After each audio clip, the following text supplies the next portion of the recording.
Give it up for these guys.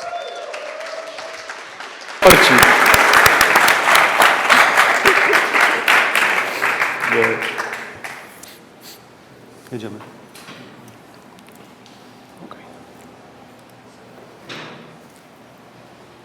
Zminimalizuj.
So hello everyone, my name is Pawel Libiszewski and I am art director at Flying White Hawk Studio. Together with Paweł Jaruga and Piotr Rusnarczyk, we came to you from Warsaw, Poland. So on my right sitting is... Yeah, I'm Paweł Jaruga, I'm senior character artist at Flying White Hawk. Nice to be here. And also, hello everyone, my name is Piotr Rusnarczyk. I am character artist at Flying White Hawk Studio. Welcome to our presentation. So I will hide. So thanks. So, in our presentation, we will walk you through the process of the creation of Shadow Warrior 2 game. We will tell you how ZBrush helped us to create over 40 different monsters, non-playable characters, and weapons. Also, we will show you how we use them not only in-game, but in the promotion materials, from 3D prints, bronze cast, and finally CG trailers. We have a lot to show, so let's start.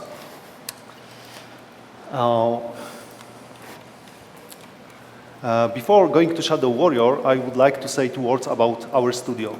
The studio was founded in April 2009.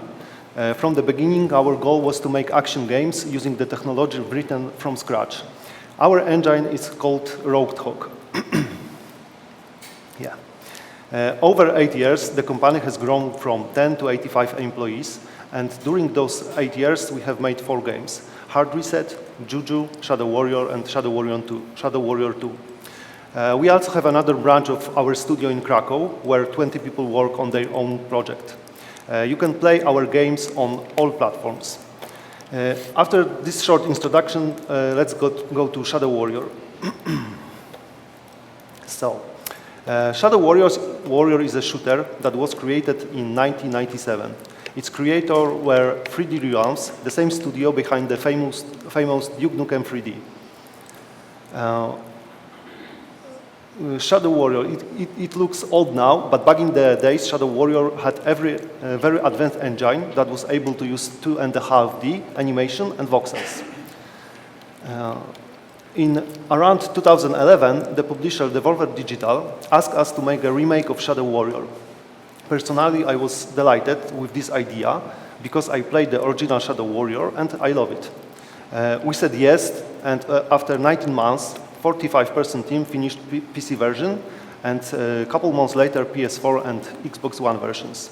The game won players' recognitions. Now it has nearly 3 million players on the Steam, so the natural decision was to continue the franchise.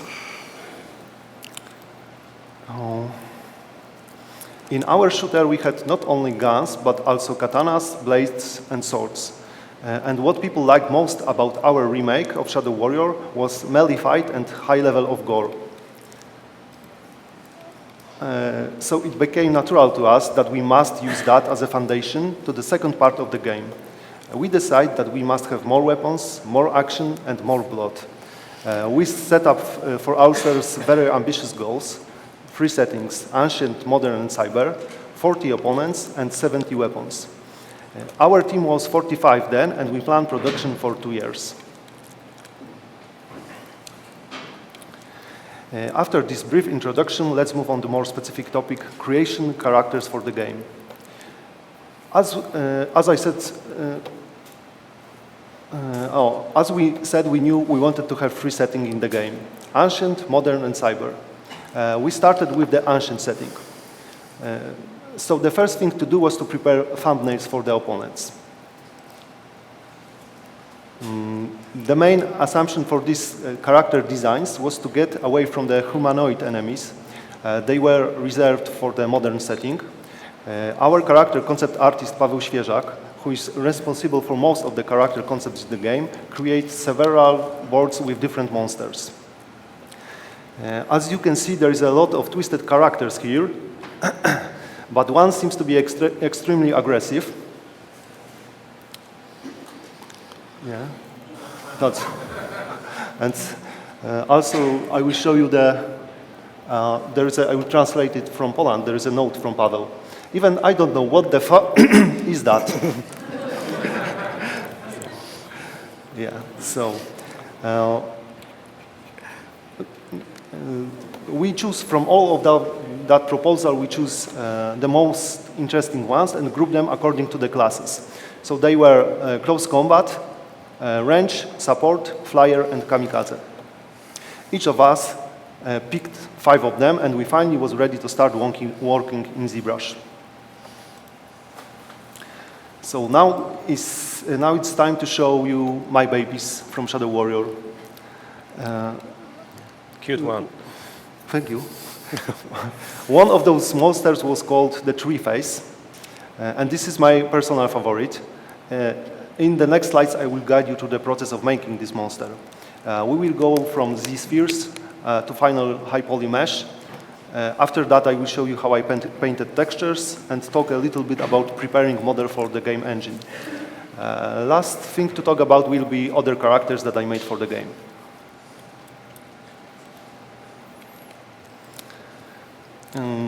Our first goal was to deliver as fast as we can some materials to work for animators and AI programmers. Based on 2D thumbs, we made 3D blob meshes really fast. ZSpheres was perfect for that job.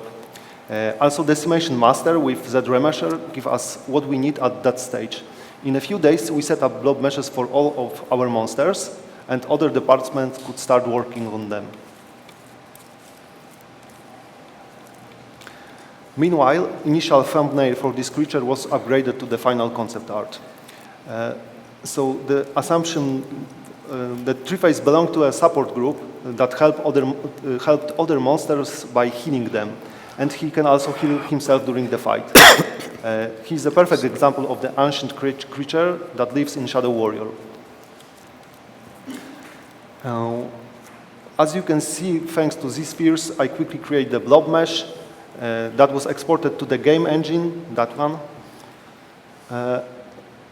In our engine, we fixed the scale and see how the camera perspective deforms the character. And after this first export to the game, really it was only this very simple model. And when concept art was finished, I could start working on the Highpoly model. So the first thing to do was to retopology blob mesh using ZRemesher, and I could go with another subdivision to add more and more details. At this stage, I use only standard brush, which I am a big fan of. And when I was happy with general shape and mood, I decided that I want this character to be older and more dry than a concept art show. And because I am art director, I actually could do that. So our concept artist was extremely busy at that moment because he had a lot of characters to make for guys. So I decided to make those changes alone. I began to put on him various wood texture in Photoshop. I was playing with different blending modes and opacity and was looking for interesting ideas. Those simple steps helped me to decide which detail and where to put. I made a base for a color using the same technique. Working with different tree references, I began to get closer to the final version.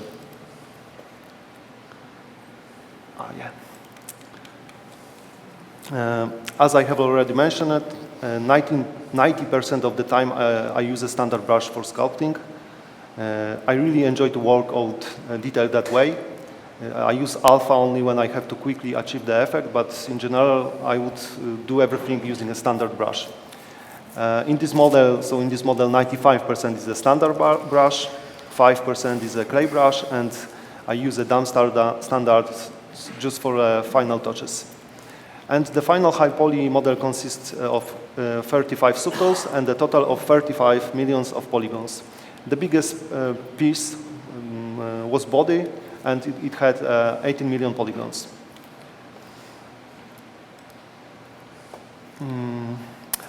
So after finishing modeling, it was time for texturing, and I did most of the work on diffuse was done in ZBrush. I see that everyone is using mask by cavity function, and on this character it was extremely useful. This way I painted whole Highpoly model in like couple minutes, to be honest. Another day for color variation done by hand. And when I had Highpoly poly painted, I just create UVs using the auto mapping in ZBrush, and then I could move the color from polygons to texture. In 3D Studio Max, I have baked all maps that I need, diffuse from Highpoly with texture, normal map, and ambient occlusion. Sometimes I use the topology tool available in ZBrush, but not in this case. The Lowpoly model was made elsewhere and mapped in 3D Studio Max. Before the final baking, I come back to ZBrush with a mapped Lowpoly, in which I use the UV master script. And that was a tips from Pawel, so thank you. I think, from me. Yeah. Thank you. By using the existing UV sims, I unwrap whole to get less distorted UVs. So this script has an amazing algorithm that produces less UV distortion.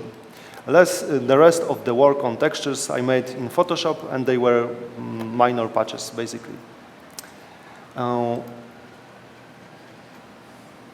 Last thing that I want to say is a procedural cutting system. During the production of the enemies, the programmers work on this system. Because we have a lot of enemies and we want to have a brutal and very action-focused fight, we need that system. So when they first came to us with feedback on how to build the low-poly meshes, our reaction was similar to this. Yeah. The prophecy is true. Yeah.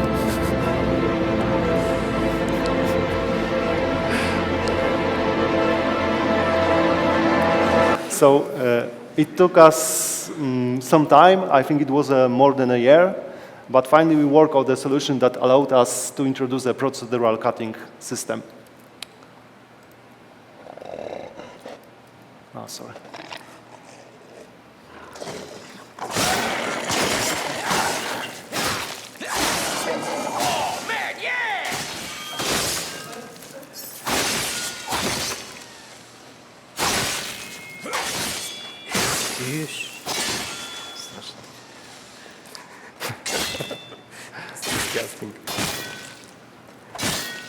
So you must be a certain type of people to like a Shadow Warrior game, yeah.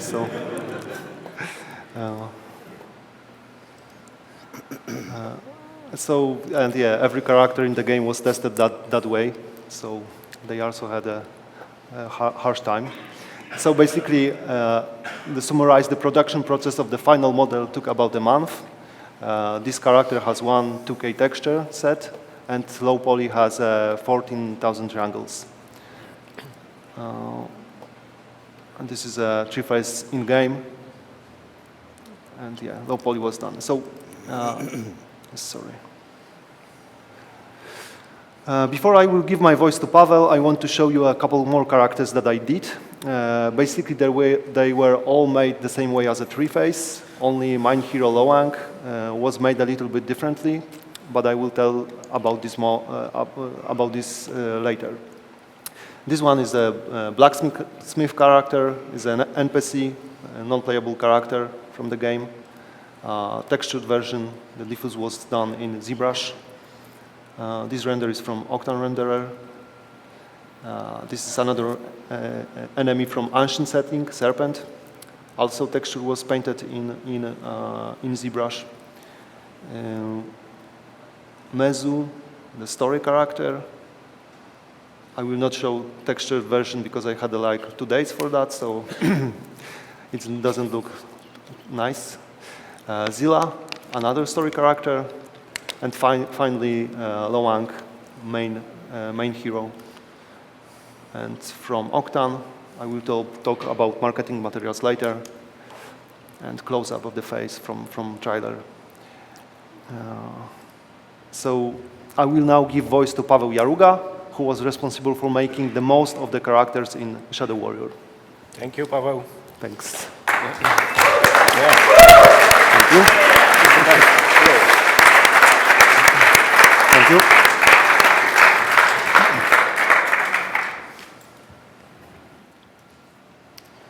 So, okay, hello everybody. My name is Pawel Jaruga. I'm senior character artist at Flying Wild Hog.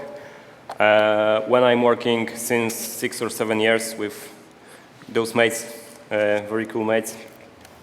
And I will extend Pawel's presentation about character work in our game, and we'll show you a few more techniques that we are using in production of our game, and how we are working to achieve the best quality with reasonable deadlines. I was working on Shadow Warrior 2 for about 19 months. And during this time, I made 18 enemies and non-player characters, and also sidekick player character visible in multiplayer games. You can see all of them models I created for game on the screen. Every model for each, I got 3 to 5 weeks for creating each of them. Depends of the complexity and importance of particular one. And I was responsible for all of the aspects of modeling, so Highpoly and Lowpoly modeling, and also for texturing stuff. Then the model goes down to the rigger and usually not goes back to me.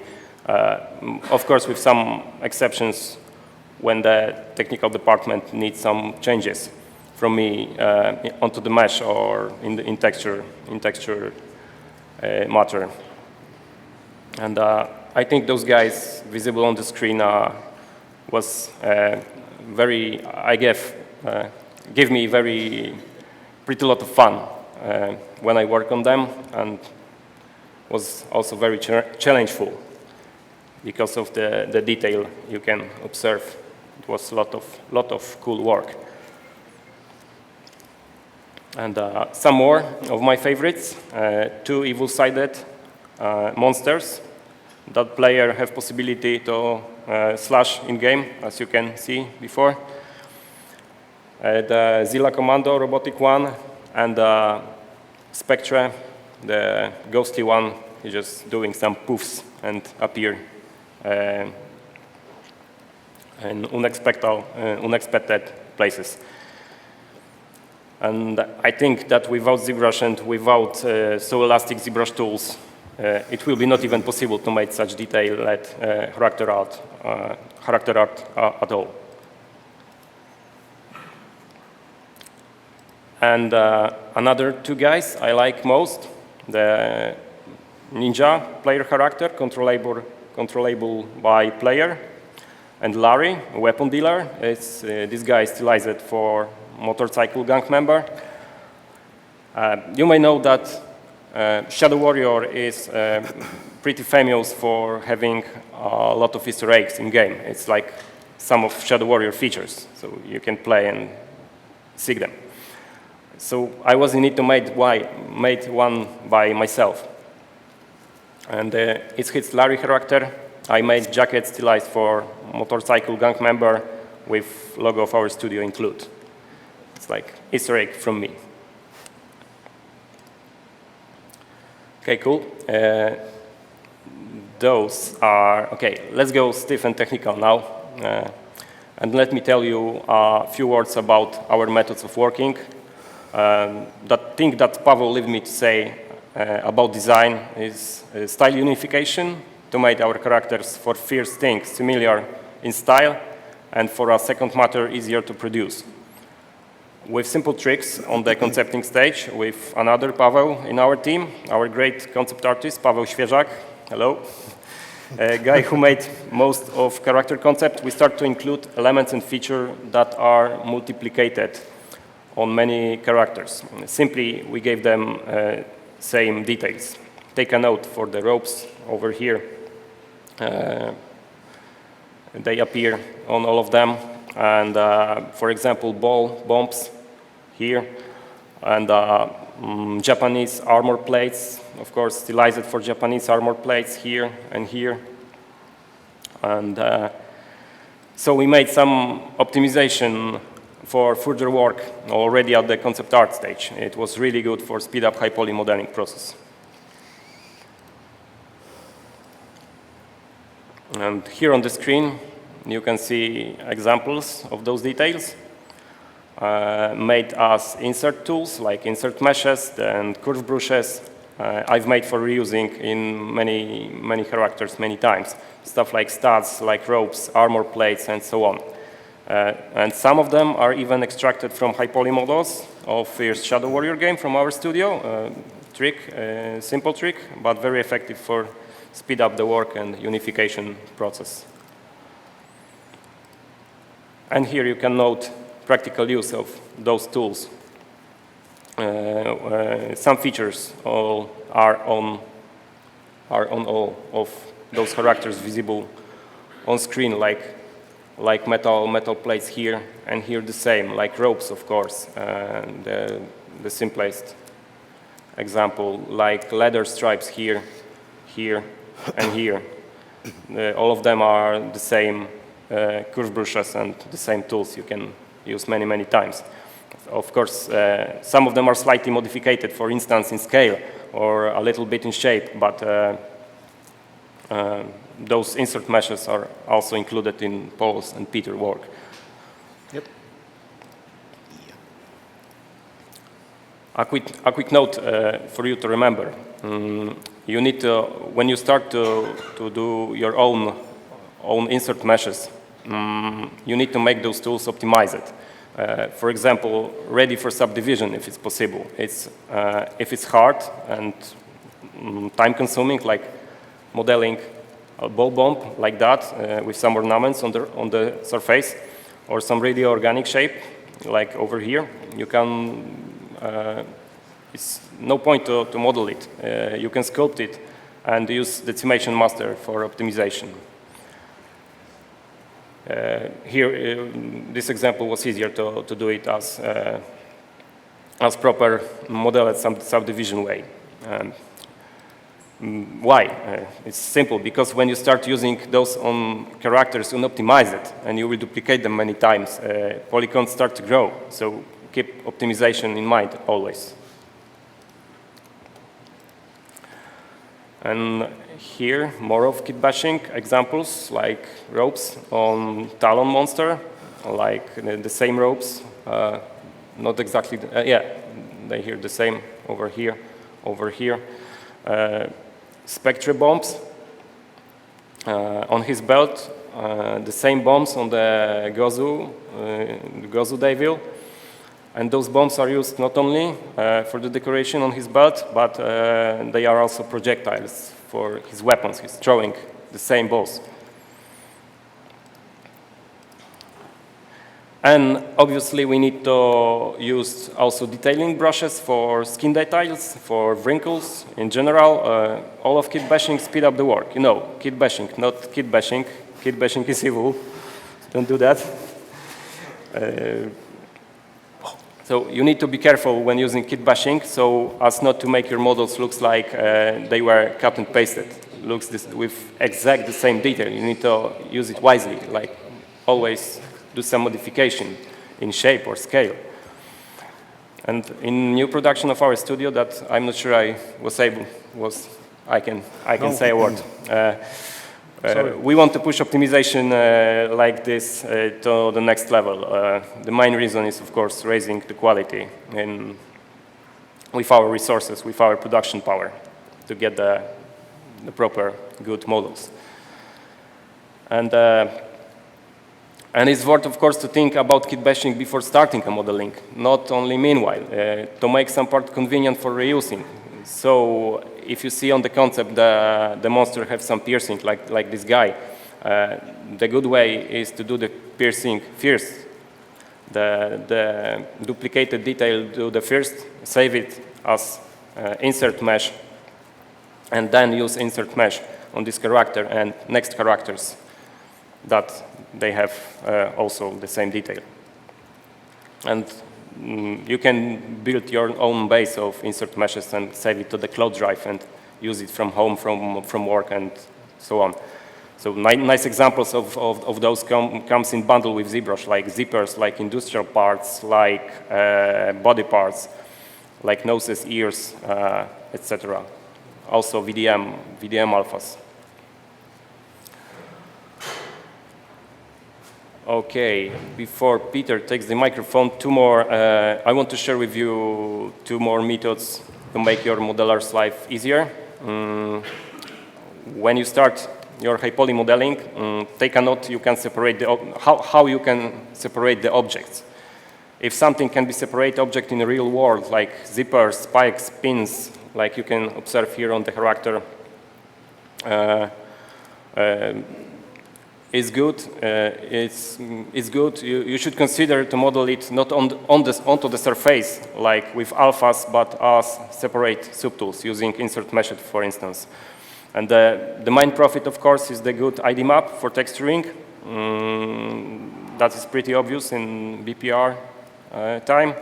For separating, you can separate the materials really easy, meanwhile texturing, but not only. If you ever try to make changes after sculpting detail on the surface, for example, some stitches on shirts or jacket, and when you try to move them together with the surface, things goes ugly, like stretching appears. You know what I mean. So, or when you try to subdivide again and again to get proper resolution of tiny details, and in separate modeling way, when you have jacket separately and stitches separately, you can control resolution separately for both. Yeah, you know what I mean. You can optimize, for example, the jacket and do more resolution for stitches, for tiny detail.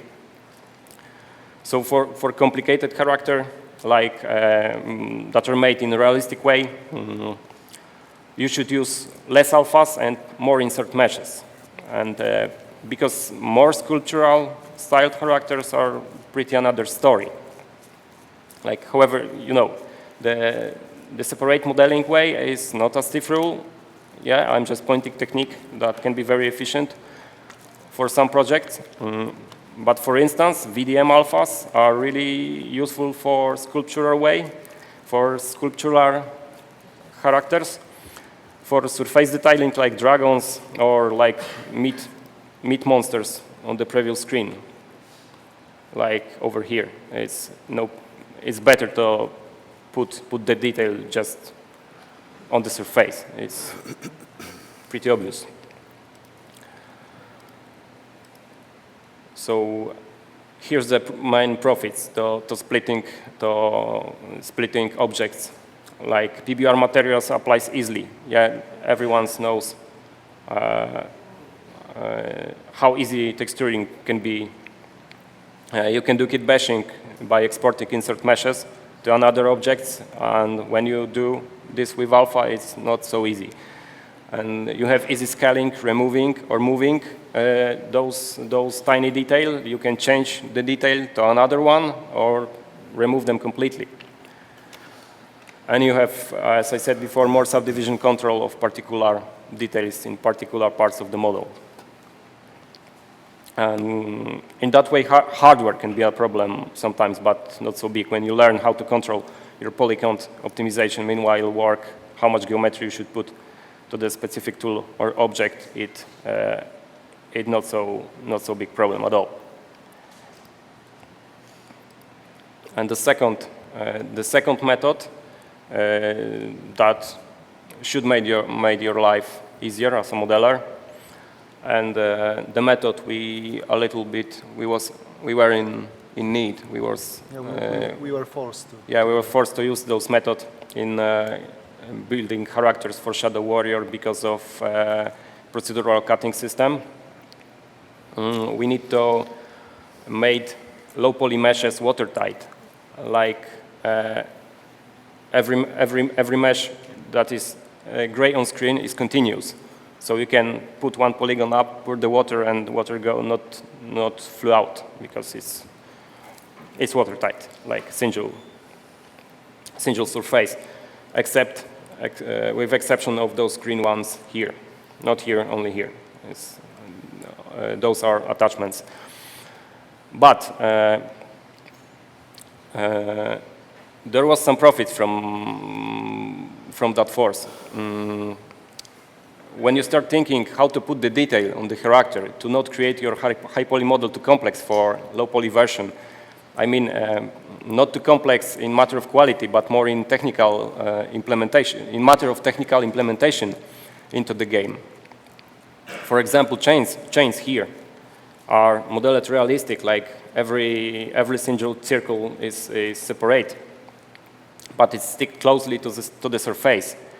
So it's easier, really easy for retopology, for baking, and also for rigging and animation. So you need to think about low-poly mesh already when you are in high-poly modeling stage. And a lot of people don't do this. They're just doing high-poly model and then thinking, oh my God, how I can model low-poly now from this stuff. So take a look at Hammerhead, for instance, his leg, like ropes and tracks are modeled. It is an illusion of complexity. The general high-poly surface and shape is prepared for easy retopology, like you can see here, or chain here, low-poly mesh here. So don't get surprised with technical problems with in-game mesh. You can shoot problems down before they appear. Yeah, you can, or even you should. You should consult concepting art stage with some responsible for technical aspects.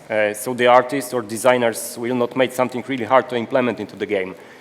Sometimes, they can go with the flow. So guys in technical departments can say, hey, how the heck I can do this in game? So it's generating additional technical problems. Look at the funk monster here on the right on the screen. He no need special rigging features for hanging ropes, like hanging ropes, for example, between his legs.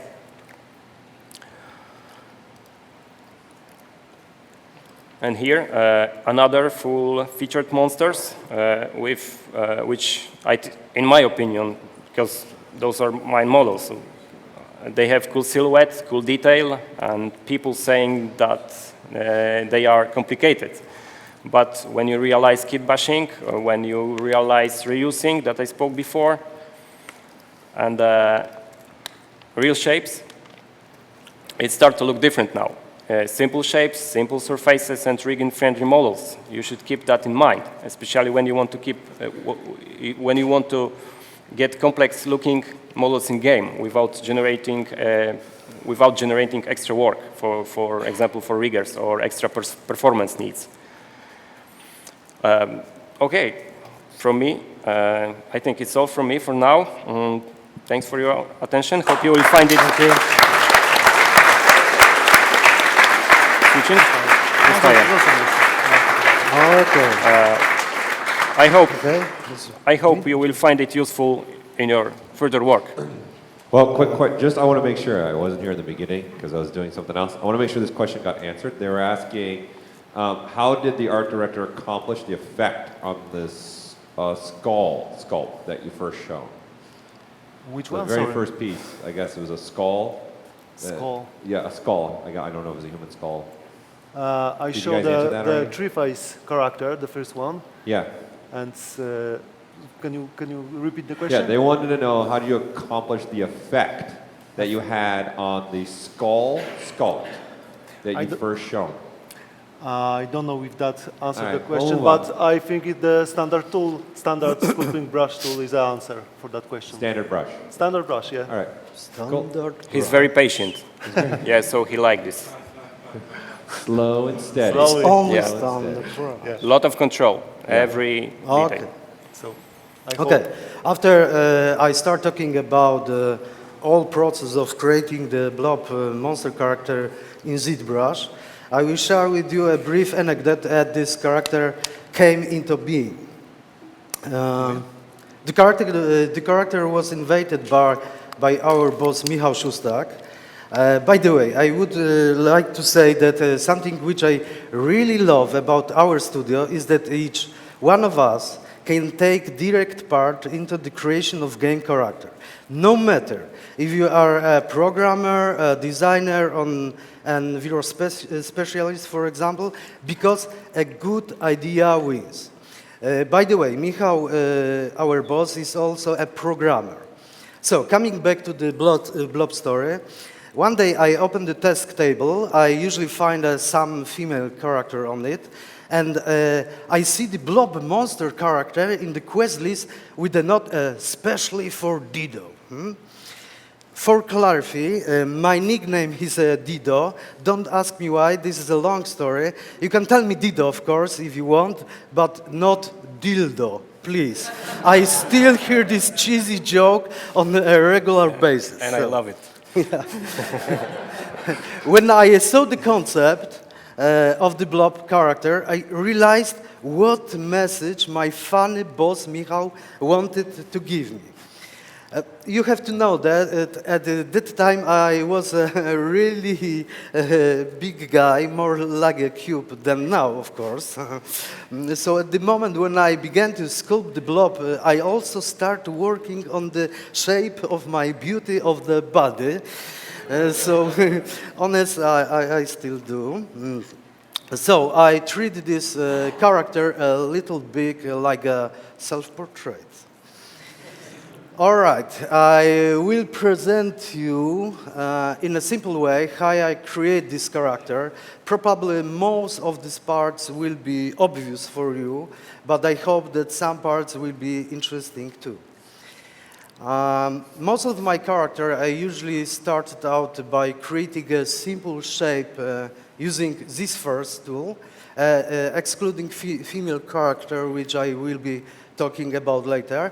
When I was happy with the results, I changed this sphere to polygons using adaptive skin with density 6 or 5.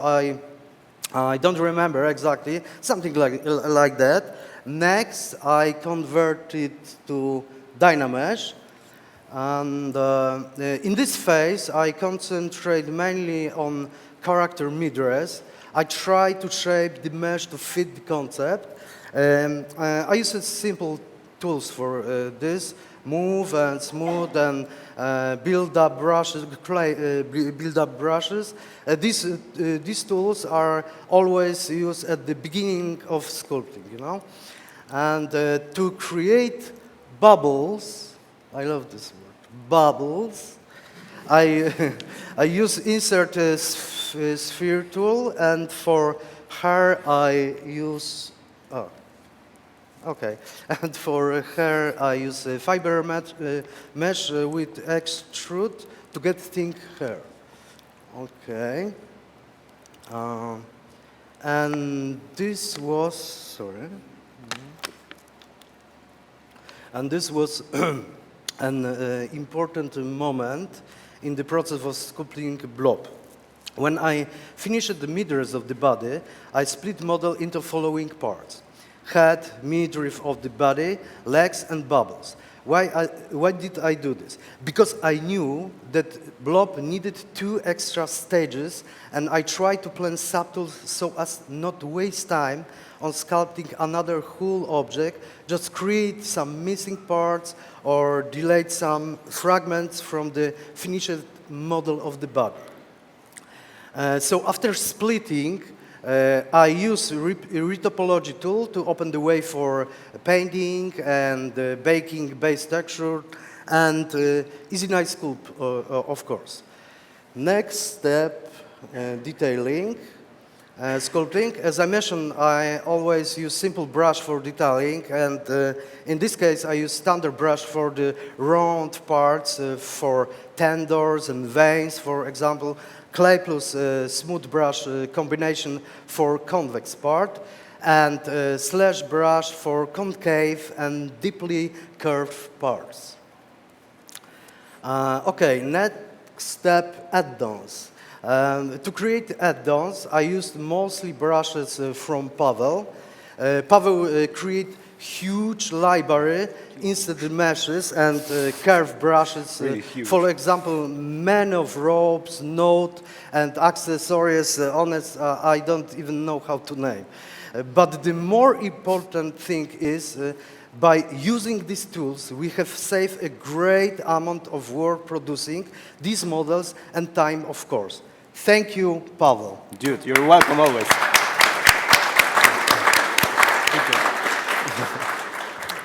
Okay, painting-based texture.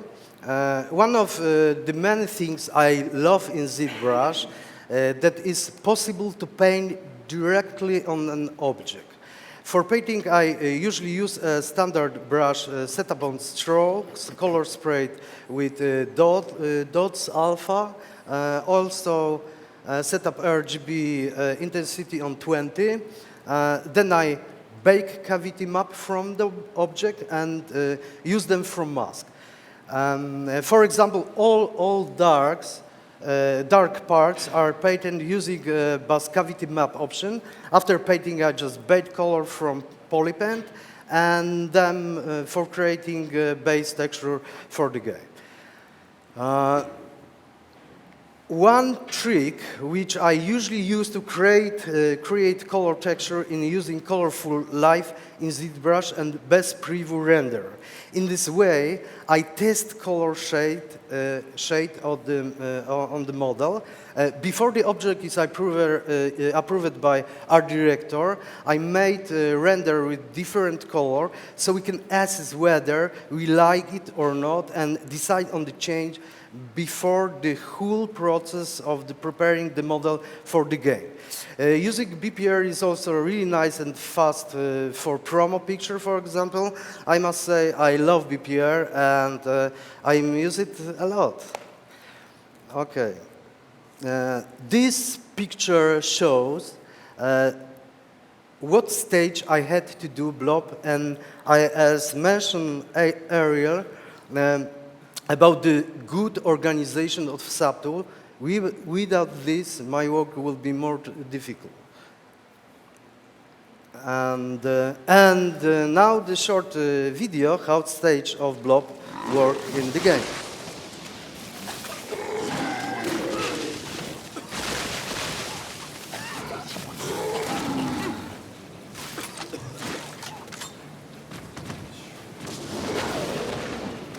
Yeah, pretty. Bye-bye. Bye-bye. Bye-bye, Blob. Okay.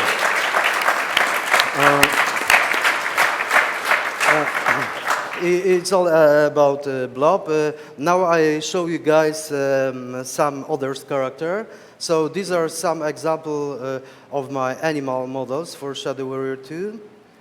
And first, Jumper, nasty one. And preview on video.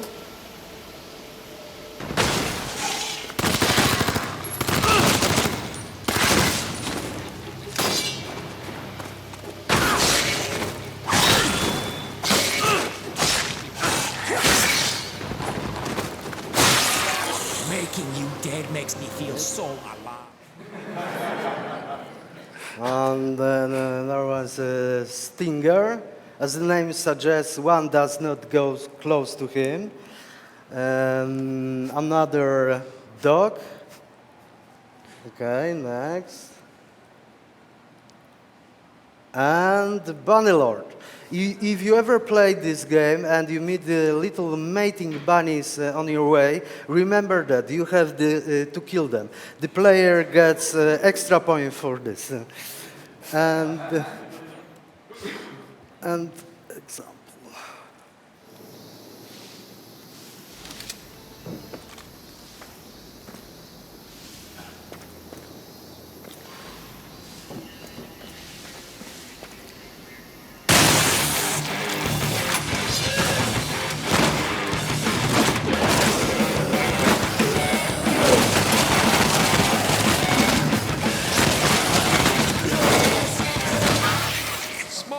So yeah, Yeah, another another mistake. Easter egg.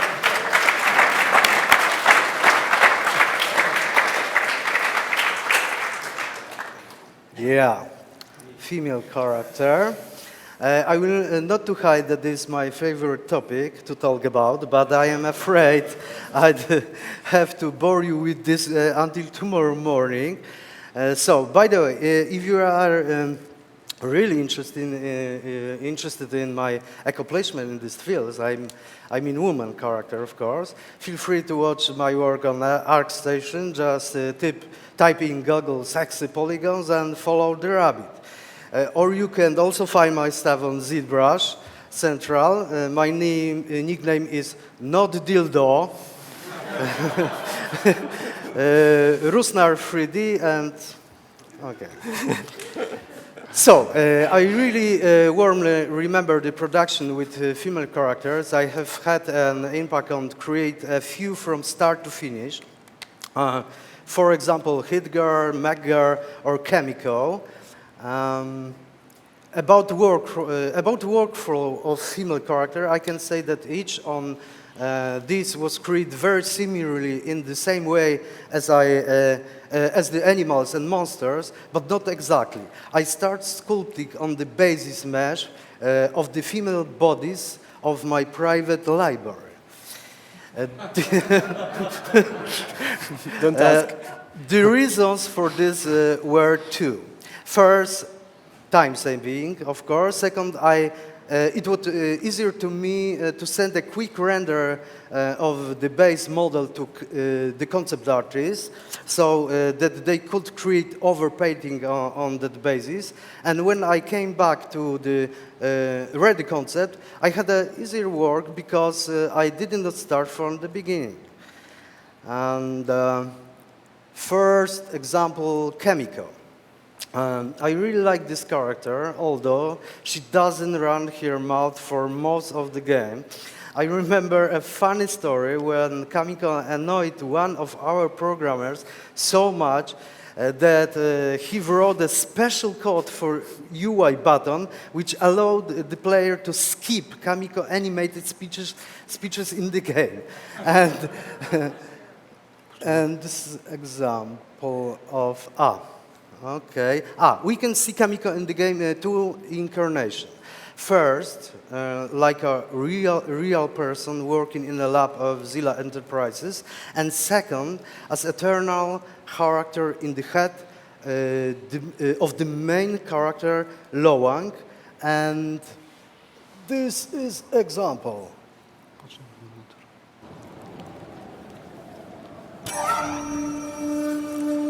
Hello? Who is that? It's me. Kamiko? The girl from Zilla Labs. Yeah, The one I rescued? I'm not sure. I don't remember much. Where are you? Car, sweet car. Is this our only transportation option? Why, you got a better idea? Sorry, I'm just used to... What? Teleporting? Actually, you're not far off. You what? Here, close your eyes. I'll show you. So when it comes to swords, you suddenly find passion and integrity. Typical man. Hey, you wouldn't understand. Okay. Next, Emiona. Here the concept made by Magdalena Radziej. Magda made more than 13 versions of Emiona. I will admit to that I saw the concept. I wanted to start scoop them all because everyone is a beauty. Who knows, maybe someday I revisit this character as a fan art and something like that. And this is an example of beauty render, my work.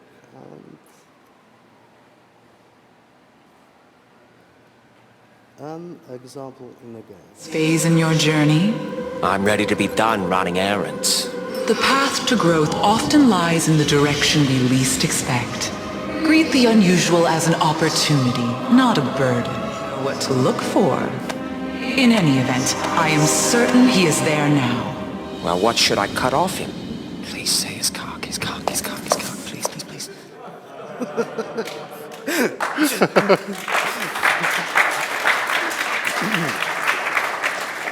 Our story writers. Yeah. The next character on the screen are acolytes, loyal followers and guardians of Amiona.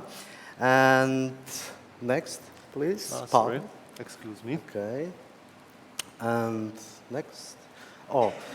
And on the screen you can see another example of using the brushes made by Pawel. Okay. Too much. Mech Girl. This character was created in collaboration with Paweł Świeżak, our concept artist. I sculpted the base mesh of the character, but already with the design upon shape, and shared the render. Actually, two of them with Paweł. And on this base, Paweł created concept for me. And this is a beauty render of Mech Girl. And this is example in the game.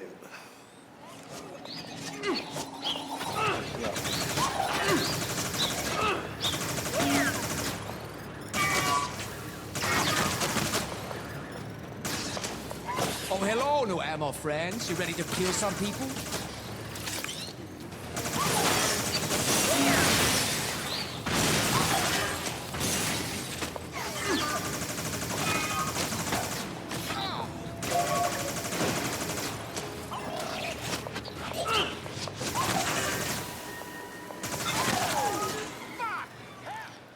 Okay, next the Hit Girls, white twins who appeared in the first Shadow Warrior. Now they have been upgraded. They are more cyberpunk than ever, and this really suits me. Okay, we got everything. It's like junky Christmas. Wonderful. Now we need to find a place for you to cook it. Hey, not me, sisters. People blow themselves up all the time cooking this stuff. Your little helper knows how to do it safely.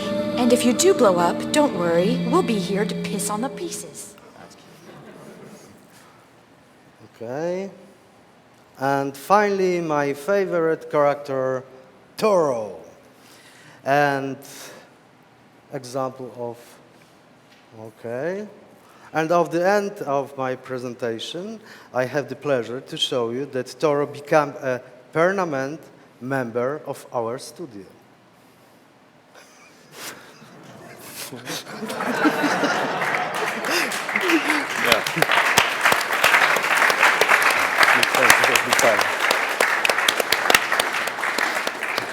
Okay, that's all from me now. I leave you with Pawel, who will speak about marketing.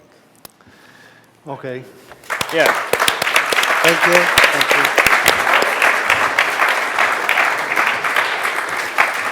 Well done, bro. Just give me a sec. Is there a question out there why they're transferring it all? No one? All right, go ahead. I guess I don't see any. All right, go ahead.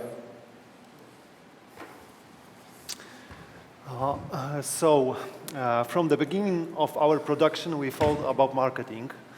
So far, we have always produced most marketing materials for our productions. So we knew we need to be prepared for making CG renderings and animation that promote the game. Finally, we even did 3D prints and castings in bronze.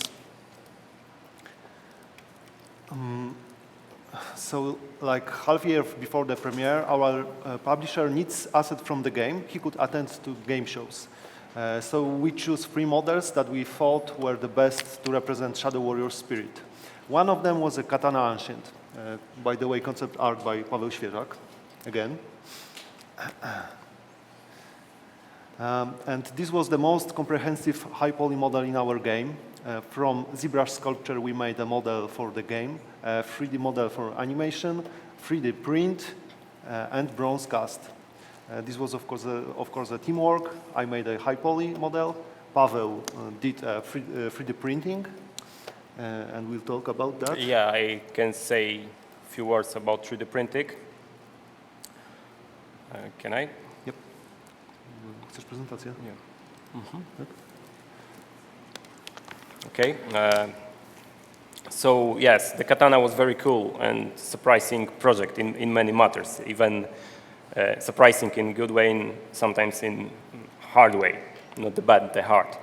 But I was responsible for 3D print of that Katana. It was so huge model, so I was in need to make three printing session, as you can see here, and of course model needs to be cutted because of printing volume, so it's impossible to print on form 1 or form 2 in one part. Yeah, print takes over 40 hours, and it's over 1 meter long. So this is the biggest 3D printing SLA technology I've made so far. So after printing, I need.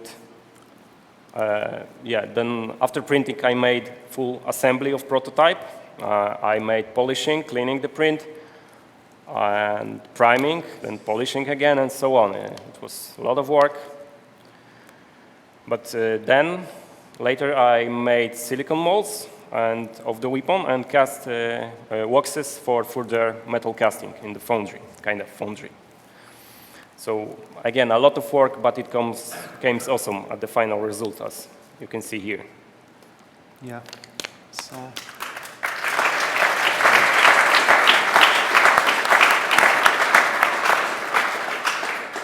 Yeah, we're very proud of this job. Yeah, exactly. So Mateusz Lagowski was responsible for this bronze casting. So finally, we also use this Highpoly model for an animation. We use that as a bumper for gameplay trailers. It's a short, but it will show you that how we use it.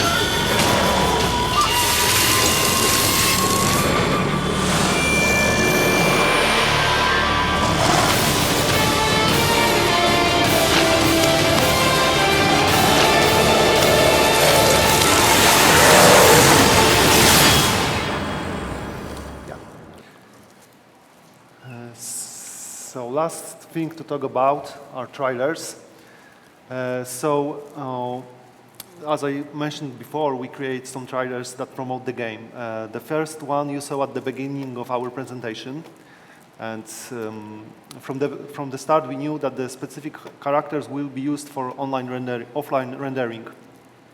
I decided that we will set up our pipeline on Octane Renderer.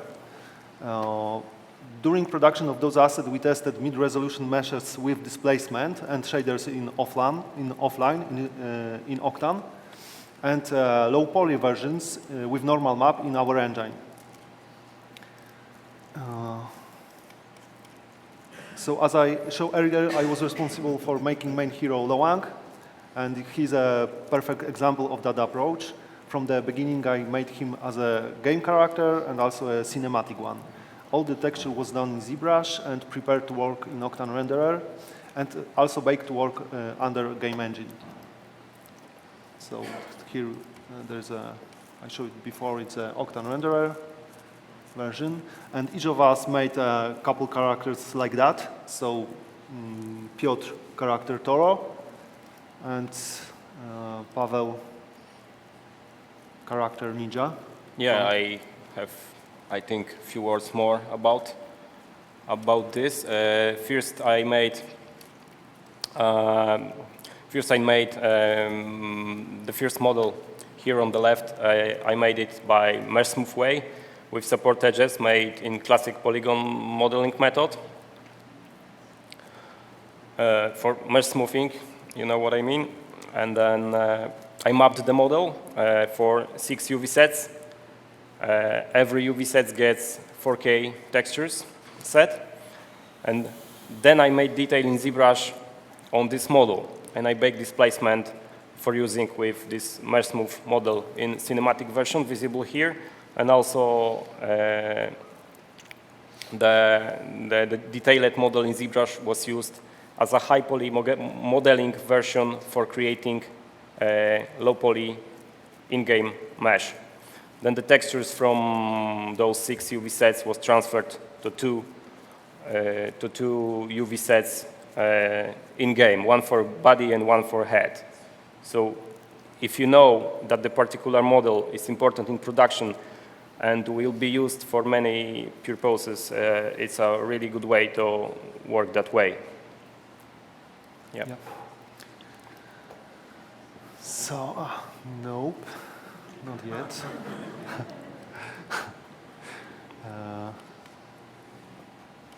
Yeah. So, finally, want to present you one of our trailer. Basically, I am very proud that we were able to make all of that, especially that we was in crunch time when we finished the game. So all of our trailers was made after hours, but by a really small team. Also, I would like to thanks to all members of our studio, because I was taking all assets I need to finish those trailers. So everyone was involved one way or another. So just want to show you actually the first trailer that we met, that we did, and yeah, and we are almost done. So.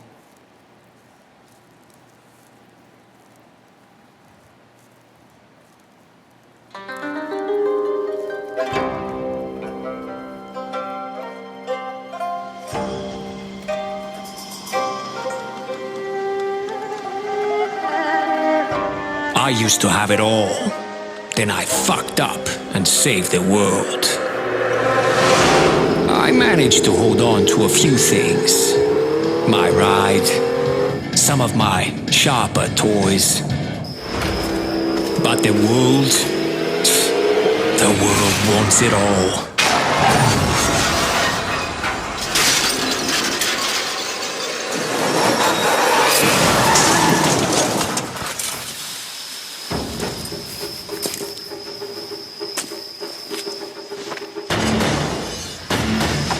Out here, you live by the gun,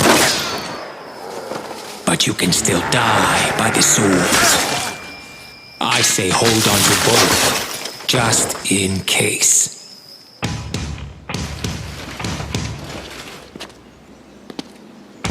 The world doesn't want to be saved. It wants to eat you alive.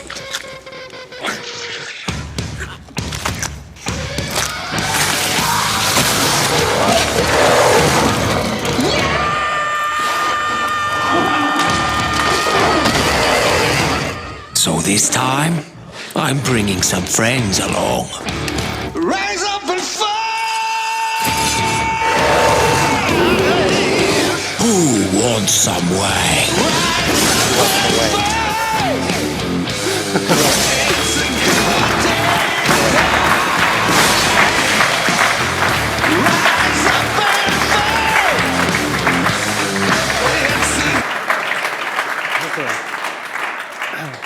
So, as you can see, we have a really complicated story in our game.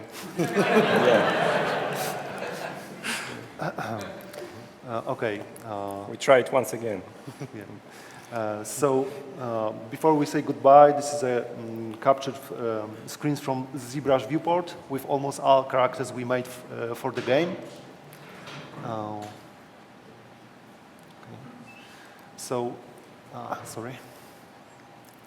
I just want to say thank you for watching, and also a big thank you for Pixologic team. They are wonderful, thanks to Paul, thanks to Jaime, thanks to Thomas, of course, thanks to Mr. Offer. And for everyone, thanks for having us. We are really honored to be here. So I hope that our presentation will inspire someone. And if you have any question, feel free to ask. Thank you.